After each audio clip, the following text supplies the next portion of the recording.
Merci d'être venu. Donc, je me présente, Jacques Martin. Je suis chef de projet sur la sécurité privée à Pôle emploi, à la direction régionale. Et je vais vous présenter donc les métiers de la sécurité privée et les opportunités d'emploi que cela présente dans les différents secteurs qui emploient donc des personnes dans la sécurité. Alors, tout d'abord, un petit écart pour vous parler des Jeux Olympiques qui auront lieu l'année prochaine et pour lesquels 142 000 emplois sont prévus.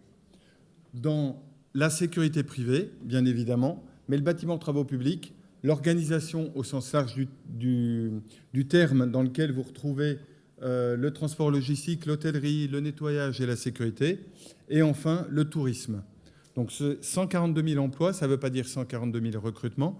Pour la sécurité, par exemple, les Jeux Olympiques vont nécessiter 30 000 agents de sécurité, donc 15 000 recrutements, sachant qu'actuellement, il manque déjà 10 000 personnes pour pouvoir satisfaire aux besoins des entreprises.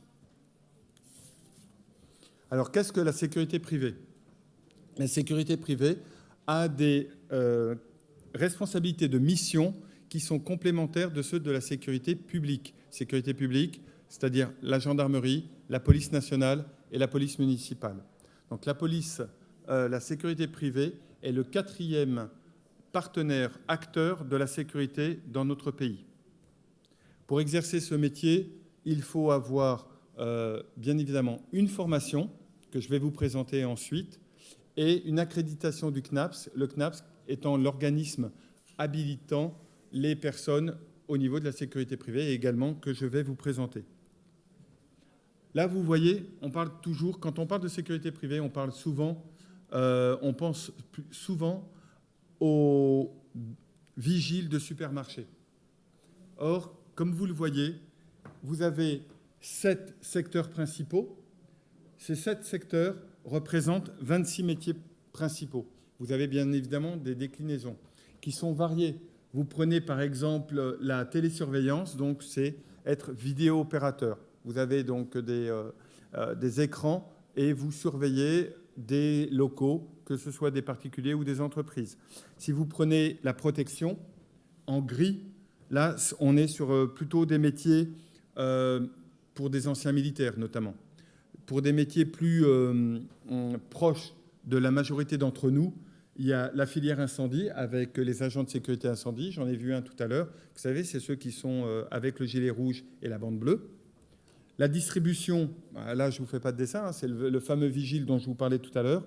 Mais il y a également la télésurveillance, l'événementiel, sur lequel je reviendrai plus précisément, puisque c'est notamment pour la Coupe du monde de rugby, les Jeux olympiques, les concerts, les salles de spectacle, les événements sportifs, on a besoin d'énormément d'agents de sécurité.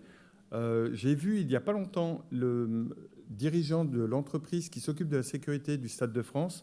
Lorsqu'il y a un match de foot, ça varie entre 650 et 750 agents de sécurité. La différence, c'est selon les équipes qui jouent. Je ne vous fais pas de dessin, vous voyez un peu ce que je veux dire. Donc, quand c'est un peu chaud, quand vous avez des équipes qui sont avec des supporters un petit peu enthousiastes, il y a plus d'agents de sécurité. Et il faut aussi bien des hommes que des femmes. Et ça, dans tous les secteurs. Alors, des prérequis. Je vais essayer de me mettre comme cela. Les micros fonctionnent ? Parce que du coup... Voilà. C'est bon ? Ah, merci. Voilà. Je préfère bouger. Alors, des prérequis, vous avez donc 2 formations possibles. La première, qui est TFP. TFP, c'est titre de formation professionnelle pour être agent de prévention et de sécurité. C'est le classique. Avec cela, vous pouvez être agent de sécurité dans la majorité des secteurs que je vous ai présentés tout à l'heure. Ensuite, vous avez le CQP, Certificat de qualification professionnelle de sécurité événementielle, qui dure au minimum 106 heures. Donc là, je vous ai mis les minimums en heures, c'est-à-dire 175 heures et 106 heures, sachant que Pôle emploi, par exemple, nous finançons des formations qui sont au-delà de ce nombre d'heures parce que nous rajoutons des modules. Le CQP sécurité événementielle, il est le même que le TFP avec 2 modules de moins. Donc vous pouvez très bien faire le CQP sécurité événementielle et ensuite, si le métier vous intéresse, rajouter donc les 2 modules. Encore une fois, nous sommes en train de construire le financement pour pouvoir être agent de prévention et de sécurité. Il faut une carte professionnelle délivrée par le CNAPS. Donc je vous dirai tout à l'heure un petit peu plus ce qu'il faut pour l'avoir. Elle est d'une durée de validité de 5 ans.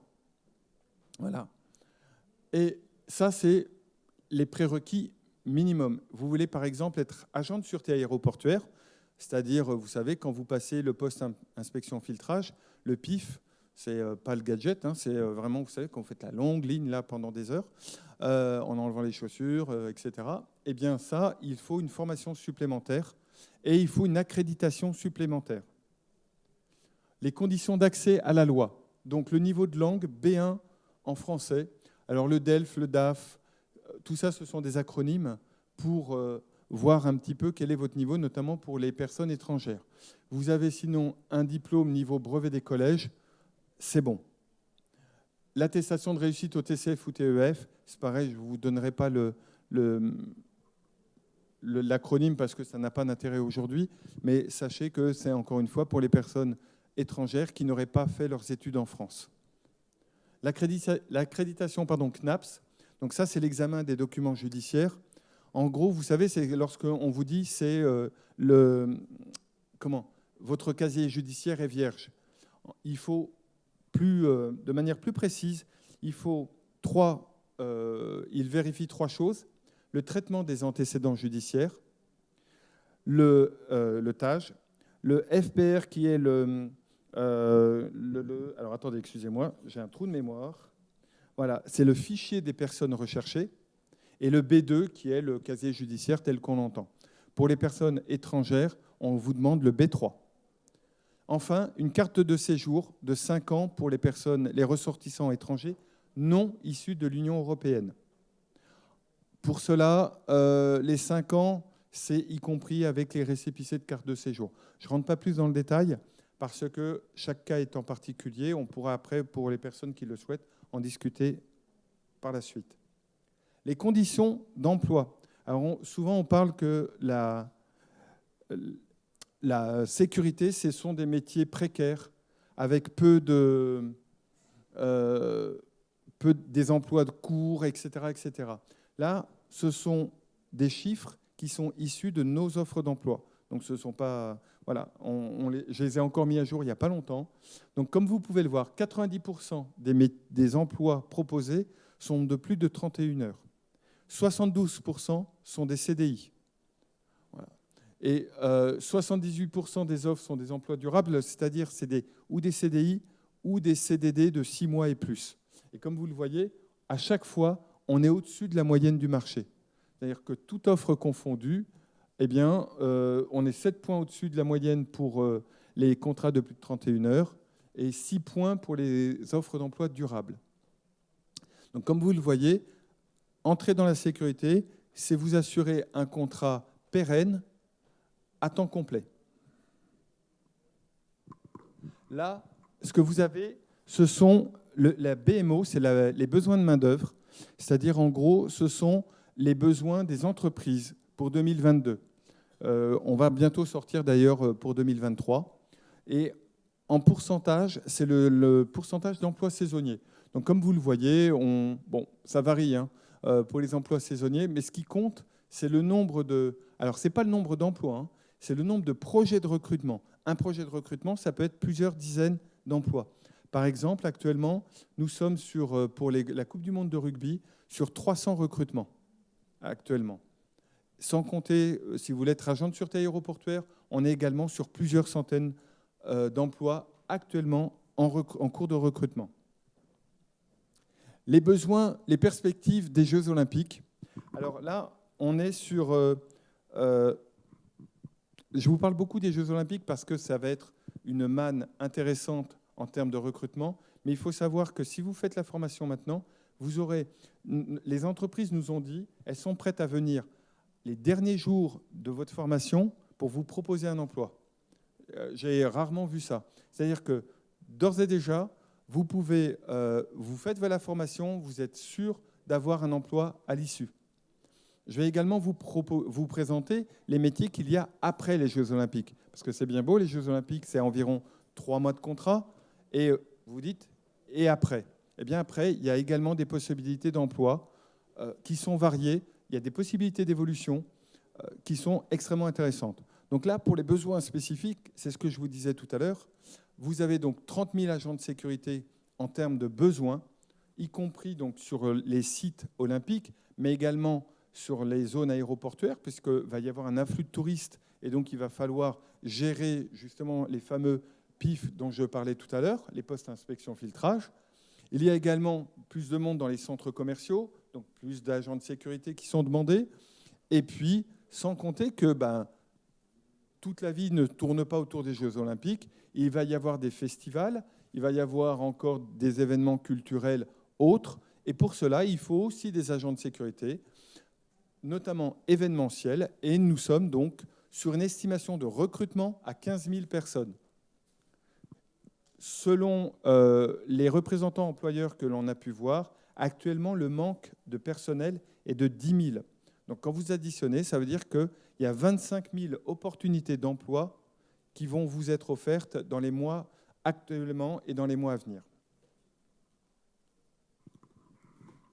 Là, c'est les différents métiers que vous pouvez avoir pendant les Jeux Olympiques.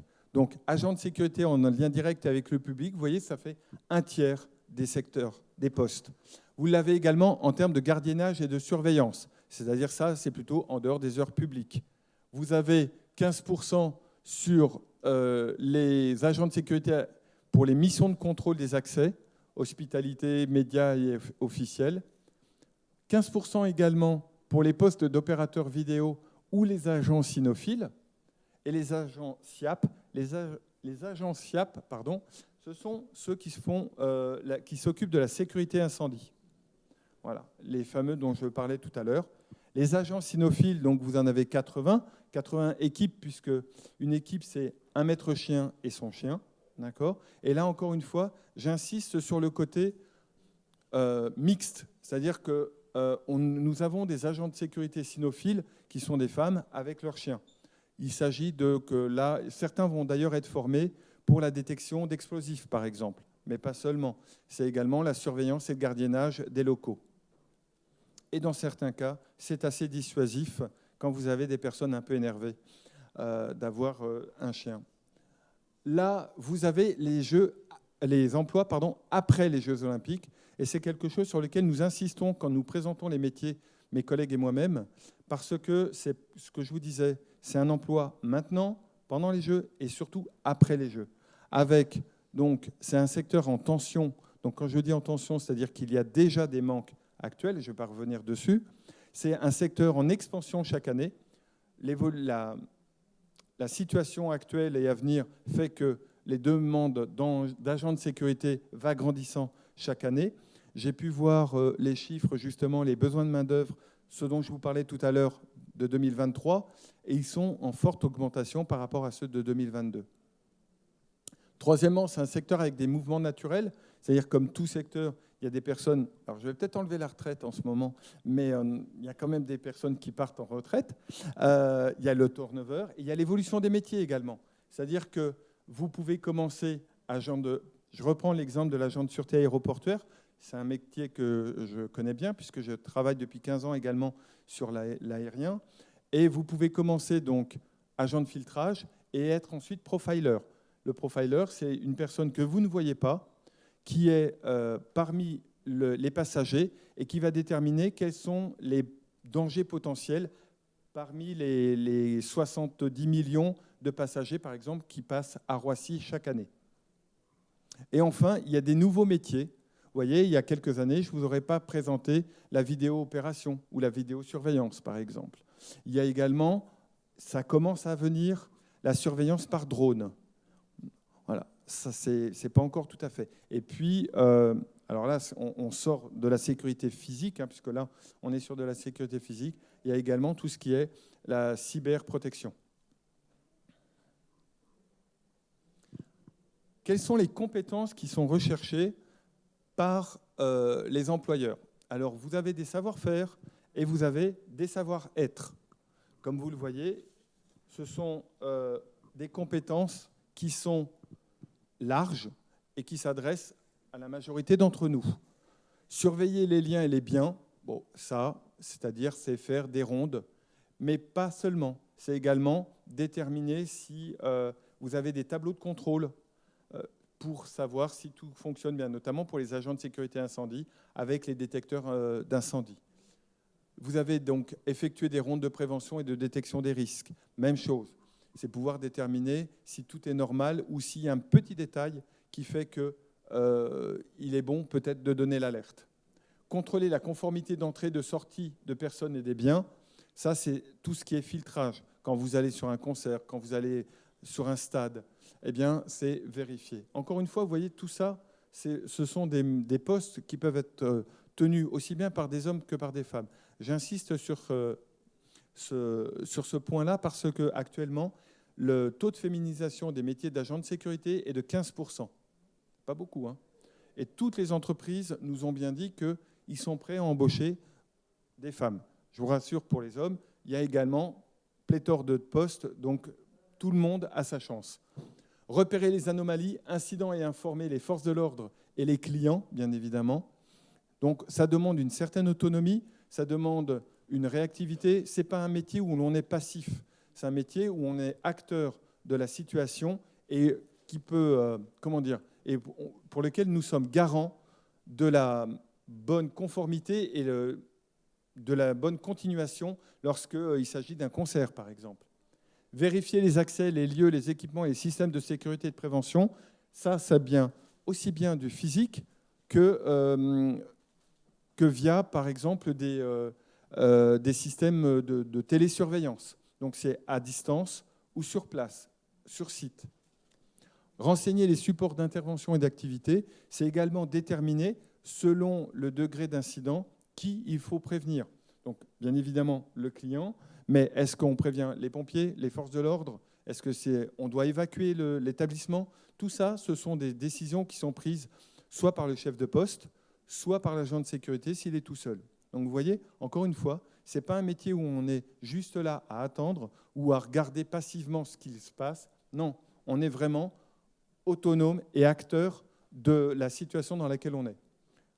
D'ailleurs, savoir-être, la première qualité demandée, c'est l'autonomie. La rigueur, parce qu'effectivement, vous avez la responsabilité de la sécurisation d'un site, des personnes et des biens qui s'y situent. La réactivité, même chose. Enfin, j'imagine peu de personnes attendre qu'un feu de poubelle prenne une ampleur telle pour prévenir les pompiers. Donc, c'est la réaction qui doit être immédiate.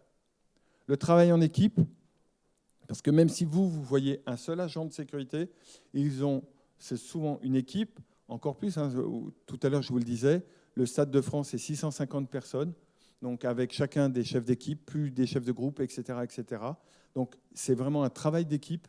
Le sens de la communication, parce qu'un agent de sécurité, je vais reprendre l'exemple de la sûreté aéroportuaire, mais de plus en plus, le groupe ADP souhaite des personnes qui parlent plusieurs langues, par exemple, mais qui soient également communicatifs, c'est-à-dire souriants, avenants, et parce que ce sont les premières personnes qu'un touriste va voir quand il arrive sur le territoire, et c'est souvent la dernière personne qu'il va voir quand il en sort. Donc c'est important d'avoir ce sens de la communication. Quand vous allez au spectacle, vous vous attendez à passer 2 ou 3 heures d'un moment agréable. Et donc, si vous tombez sur un agent de sécurité qui tire la tête et qui est aimable comme une porte de prison, ça va vous gâcher le moment. Donc, c'est important également, en tant qu'agent de sécurité, d'avoir le sourire, d'être avenant et d'être correct. La gestion du stress, parce qu'effectivement, vous pouvez tomber sur des personnes un peu compliquées et il ne s'agit pas de l'insulter ou de perdre son calme. Donc, la gestion du stress est extrêmement importante. Et ça s'apprend. Et ça s'apprend pendant la formation. La capacité d'adaptation, même chose, parce que chaque mission est différente et vous tombez sur des situations qu'avec l'expérience, vous allez apprendre à les gérer, mais il n'empêche qu'il va falloir prendre la bonne décision au bon moment. Donc, comme vous le voyez, toutes ces qualités présentent une personne qui est active, autonome et qui sait s'adapter et qui est agréable. Alors, les idées reçues. On a fait ces pages-là parce qu'on s'est aperçu que, moi le premier, quand je ne connaissais pas, on a tous des idées reçues sur tous les métiers, et spécialement sur les métiers de la sécurité. Donc, tout d'abord, c'est un métier précaire, ce ne sont que des CDD. Comme vous le voyez, ce que je vous disais tout à l'heure, 72% des offres, c'est des CDI, 3/4, c'est-à-dire que 7 offres sur 10 sont des CDI. Plus de 80% des offres sont durables et les offres d'emploi qui ne le sont pas sont des offres, ce que j'expliquais tout à l'heure en dehors de cette conférence, c'est que ce sont des offres événementielles. C'est-à-dire que sur la sécurité événementielle, vous pouvez très bien considérer cela comme un métier en plus de celui que vous pouvez avoir à côté. Ça, c'est important, notamment pour les demandeurs d'emploi. On est en train de travailler sur le sujet, c'est-à-dire de pouvoir former les gens sans leur dire « vous devez obligatoirement travailler dans la sécurité événementielle ». Parce que ce sont des missions le soir, le week-end, pendant les congés. Donc, vous pouvez très bien avoir un métier à côté et en même temps travailler à la sécurisation des lieux de spectacle. J'ai d'ailleurs demandé à ma chef si je pouvais faire la formation. Elle m'a dit non, je ne sais pas pourquoi. Mais en tout cas, voilà, c'est quelque chose que vous pouvez faire en plus de votre métier ou en plus de votre projet de recherche. C'est ça qui est important. Vous pouvez très bien, si vous êtes demandeur d'emploi, avoir un projet professionnel et faire la sécurité événementielle à côté. Ça vous permet d'avoir une source de revenus supplémentaire. 90% des contrats sont de plus de 31 heures. Donc là, au niveau du temps partiel, on en revient un peu à ce que je disais tout à l'heure. Ça rejoint un petit peu les offres d'emploi durable. Les horaires sont morcelés, ou de nuit, ou les week-ends ou jours fériés. Pour la sécurité événementielle, j'en ai suffisamment parlé. Vous avez compris que ça, pour le coup, c'est le soir, c'est les week-ends et c'est morcelé. Par contre, pour les autres métiers, les employeurs font en sorte de faire des plannings adaptés aux personnes. Voilà. Ce n'est pas toujours possible, bien sûr, mais ce n'est pas parce que vous êtes agent de sécurité que vous n'aurez aucun week-end, par exemple, ou que vous allez travailler à 8 h le matin, tous les matins, ou à 22 h tous les soirs. Il n'y a pas d'évolution de carrière. Alors si, il y en a, et il y en a beaucoup. On peut progresser, notamment quand on met en valeur les qualités et les savoir-être dont j'ai parlé tout à l'heure. Vous pouvez progresser très rapidement vers un poste de responsable d'équipe, voire ensuite sur d'autres métiers qui sont proposés et qu'on verra tout à l'heure.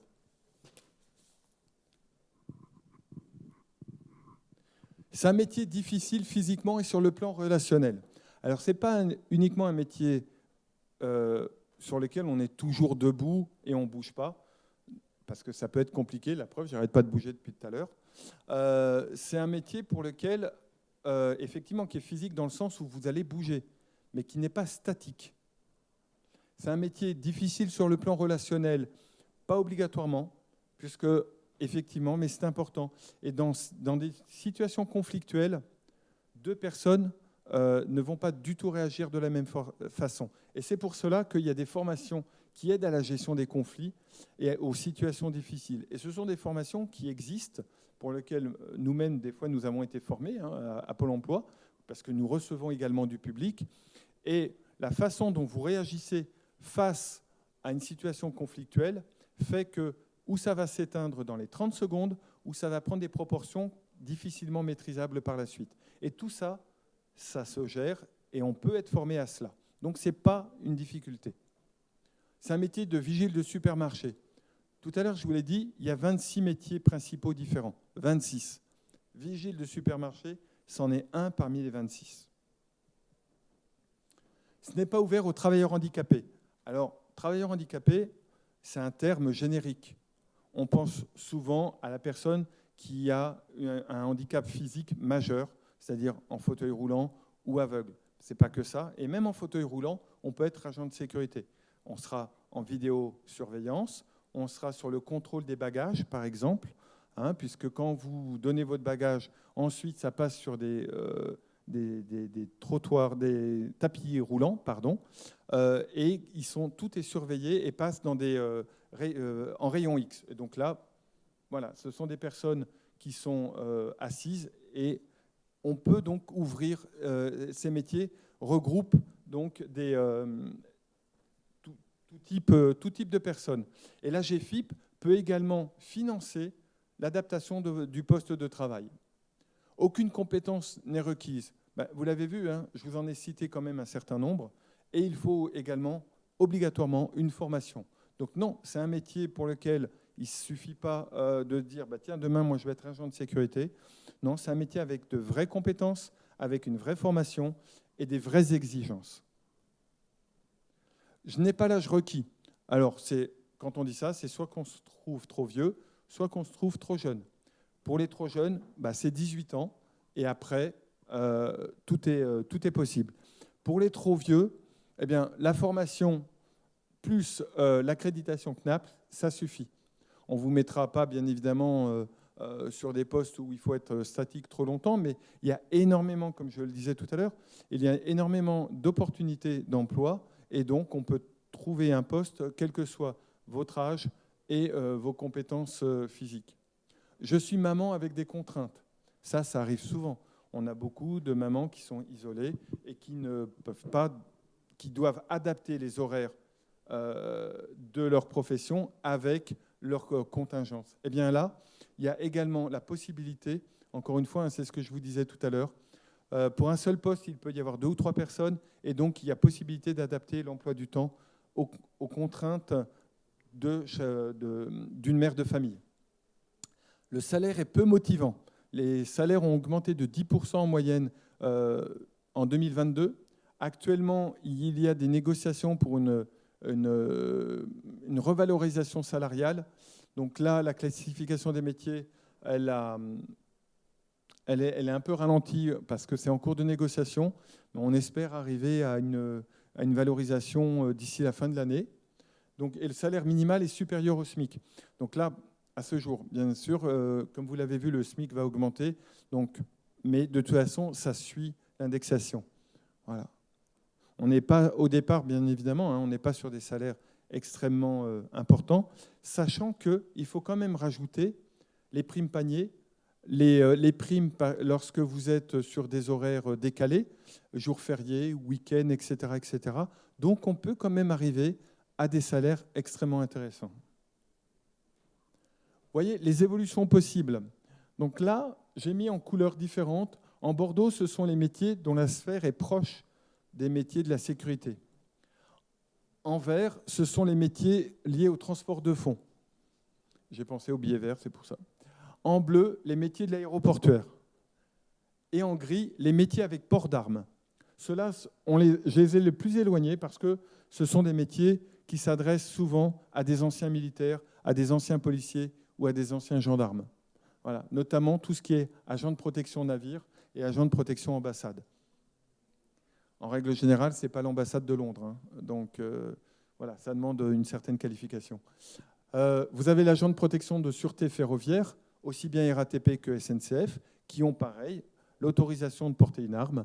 Mais de manière un peu plus classique, vous avez l'agent de sécurité incendie, l'agent de gardiennage, le gardien de musée également, l'opérateur de vidéoprotection ou de télésurveillance, l'agent cynophile. Et puis ensuite, ça, ce sont les différents métiers sur lesquels vous pouvez évoluer. Mais au sein même d'un même métier, vous pouvez évoluer comme chef de poste, chef d'équipe, voire responsable de sécurité et manager intermédiaire. Et ça arrive. En gros, quasiment tous les cadres dans les agences dans les entreprises de sécurité ont évolué. Donc, ont commencé et ont évolué vers des postes de responsabilité. Alors, un petit focus sur l'agent de sécurité événementielle. Le CQP dont je vous ai parlé, le fameux CQP de 106 heures, il vient d'être créé cette année. Il a été créé, il a été réfléchi avant, mais il a été validé cette année. Et nous commençons ce mois-ci les formations donc de sécurité événementielle. Pour vous donner une idée, on les ouvre également aux étudiants. Donc les étudiants, plutôt que d'être équipiers chez McDo, eh ben, ils peuvent travailler et ils gagneraient d'ailleurs plus, et je trouve le métier plus intéressant, sur la sécurisation d'un match de foot, d'un match de rugby, en gros, hein, de tout événement sportif ou culturel. Même chose, donc au niveau des prérequis, on est exactement sur les mêmes que pour le titre à formation professionnelle, casier judiciaire vierge, et puis donc une carte professionnelle délivrée par le CNAPS, l'attestation prévention secours civique, et puis le CQP, souvent c'est intégré, le CQP bien sûr, agent de sécurité événementielle. Encore une fois, si vous êtes demandeur d'emploi, cette formation-là est entièrement financée par Pôle emploi, soit directement, soit également lorsque c'est des formations qui sont financées par le conseil régional. Mais en tout cas, votre intermédiaire, c'est Pôle emploi. Les compétences développées. Et là, ça, c'est important parce que quand vous êtes agent de sécurité événementielle, clairement, c'est soit un métier en plus de celui que vous avez, soit ce que je vous disais tout à l'heure, vous avez un projet professionnel et vous souhaitez avoir une source de revenus supplémentaire, eh bien, non seulement vous avez ça, mais également, vous allez développer des compétences auxquelles vous n'avez pas obligatoirement pensé. Toutes celles dont je vous ai parlé tout à l'heure, la maîtrise de soi, la réactivité, l'adaptation à la situation, eh bien, tout ça, ce sont des compétences que vous pouvez utiliser dans d'autres métiers et donc qui peuvent être valorisées dans votre CV. Et là, vous le voyez, donc en plus, vous avez la connaissance de la législation, le respect des règles, la maîtrise de soi, le repère d'un risque pour prévenir sa hiérarchie, alerter les secours. Tout ça, ça demande donc une certaine autonomie. Et ça, ce sont des choses que vous pouvez ensuite mettre en avant dans votre recherche d'emploi de votre projet professionnel. Enfin, vous avez donc la portée assistance. Les activités principales, je ne vais peut-être pas revenir dessus, on les a déjà vues. Hein, ce sont contrôler les entrées, dont la palpation. Donc là, la palpation, c'est lorsque vous entrez donc sur un site sécurisé, c'est les hommes palpent les femmes et les femmes palpent les hommes. D'où l'importance également d'avoir des femmes. Mais les femmes, ce n'est pas uniquement pour cela, c'est également pour tous les métiers dont on a déjà parlé. Vous avez également donc l'assistance aux personnes pour les premiers secours et intervenir en situation d'urgence. Donc ça, ce sont selon les métiers les différents métiers, les 26 métiers que je vous ai présentés. C'est-à-dire que dans certains cas, l'agent de sécurité va se contenter de prévenir ses collègues et ne va pas intervenir en direct. Et puis dans d'autres cas, il y a une intervention en direct, notamment quand vous prenez le BPSR, c'est-à-dire la brigade de protection et de sécurité de la RATP, eux, ils interviennent en direct, bien évidemment. Pour les secteurs et les zones d'activité, vous voyez, il y en a énormément. C'est les clubs sportifs, c'est les salles de concert, de spectacles, les équipements sociaux, culturels et touristiques. Par exemple, aujourd'hui, quand vous êtes entré, vous avez vu, vous aviez à l'entrée des agents de sécurité et à l'intérieur, vous aviez des agents de sécurité incendie. Tout ça, c'est la même équipe. Ils fonctionnent ensemble et de manière coordonnée. On travaille en règle générale pour une entreprise cliente, donc cliente de l'entreprise pour laquelle vous êtes salarié.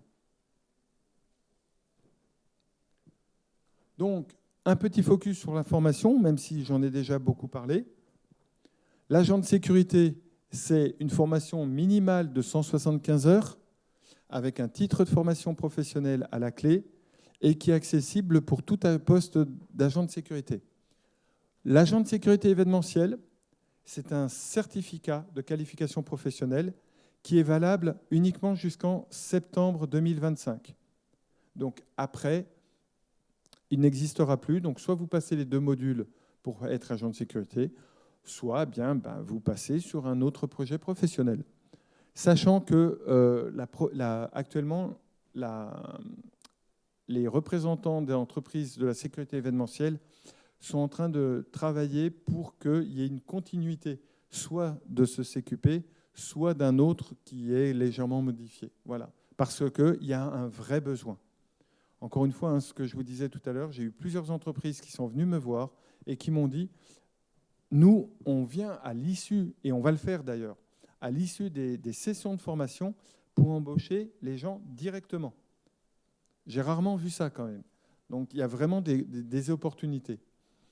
Le titre est valable, donc, comme je vous le disais, jusqu'à fin septembre 2025. Il n'y a que 2 modules de différence entre les deux. Donc il est facile de passer les 2 modules complémentaires et être agent de sécurité à temps plein. Sachant que vous pouvez également, quand vous êtes agent de sécurité, passer une formation complémentaire pour être agent de sûreté aéroportuaire. Il y a énormément, ou agent de sécurité incendie, ce qu'on appelle le fameux SIAP, S-S-I-A-P. Donc il y a le 1 et le 2 étant pour les managers. Voilà, pour la formation.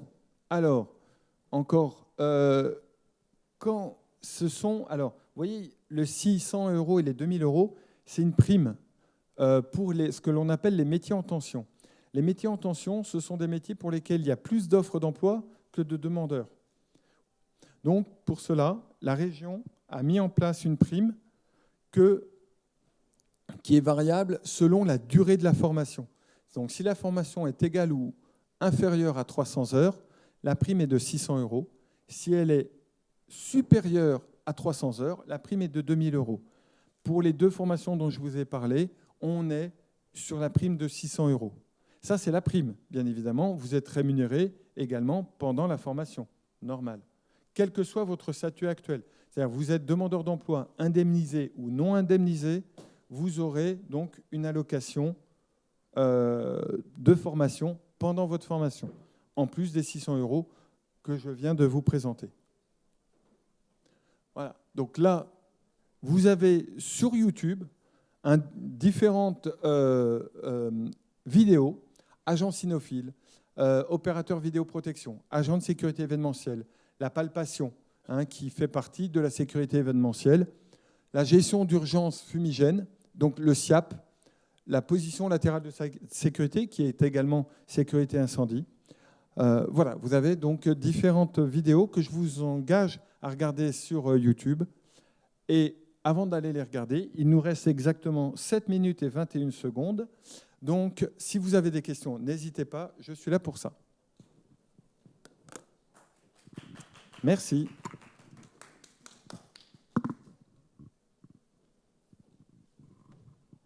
S'il n'y a pas de questions, je ne serai pas vexé. Ça voudrait dire que j'ai été extrêmement clair.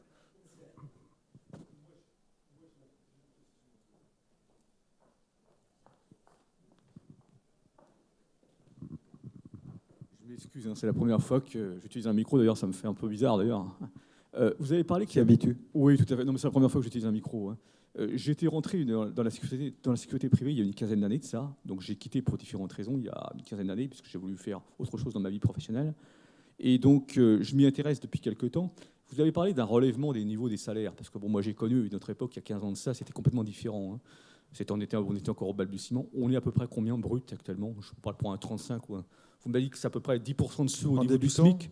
Oui, au départ, en début à peu près. Alors 10%, là, du coup, comme le SMIC a un peu augmenté, on est à 1400, je vous le dis de mémoire, 1400, 1500 € en brut. On est au-dessus du SMIC, mais pas de beaucoup. Actuellement. Le SMIC est à 1700 € brut, je crois. Non, il est à 1000... là, vous me posez une colle. Parce que je vous pose une colle, je suis désolé. Non, mais c'est pas grave. Je ne peux pas vous donner les chiffres exacts. Ouais. Par contre, ce que je sais, c'est que j'ai regardé hier et on est au-dessus du SMIC. Pas de beaucoup, mais au-dessus du SMIC. D'accord. C'est juste une voilà. question que je me ne peux pas vous donner les chiffres exacts. Voilà, ma collègue. Voilà. Brut. En brut. Pour 35 heures. Brut. Donc à ce jour, voilà. Donc à ce jour, de toute façon, on est un peu au-dessus du SMIC. Sachant que, comme ce que je disais tout à l'heure, c'est que vous avez également les primes en horaire décalé, les primes repas, etc., etc. Écoutez, je vous remercie en tout cas. Je vous en prie.